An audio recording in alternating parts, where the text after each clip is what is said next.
স্ত্রীর রাগ ভাঙাতে বন্ধুকে নিয়ে বড় ভাইকে হত্যা করেছেন এক যুবক।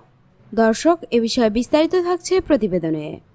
ইকরামুল গাজীর স্ত্রীর সঙ্গে দেলোয়ার গাজীর স্ত্রীর সাংসারিক বিষয় নিয়ে ঝগড়া হয়।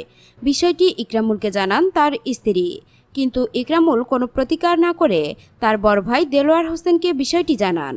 একাধিকবার জানানোর পরও এ বিষয়ে কোনো গুরুত্ব না দেওয়ায় ইকরামুলের স্ত্রী রাগ করে তার বাবার বাড়িতে চলে যান। এমনকি বিষয়টি সমাধান না হলে স্বামীর বাড়ি আসবে না বলে আলটিমেটাম দেন ইকরামুলের স্ত্রী। এজন্য ইকরামুল তার বন্ধু মিলে তার ভাই দেলোয়ার ওরফে দেলবার গাজীকে শায়েস্তা করার পরিকল্পনা করে। পরে ২৯ মে রাতে দেলোয়ারকে ইকরামুলের বন্ধু কৌশলে ডেকে নিয়ে যান।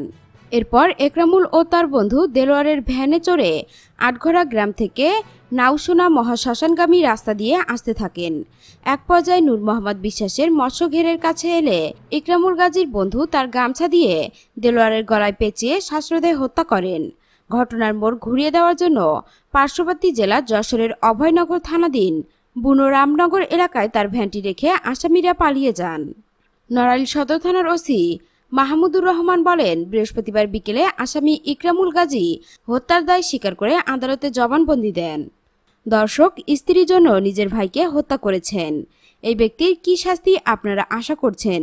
জানতে চাই আপনাদের মূল্যবান মতামত। এখনকার মতো এখানেই শেষ। পরবর্তী আপডেট নিউজ পেতে আমাদের সঙ্গেই থাকুন।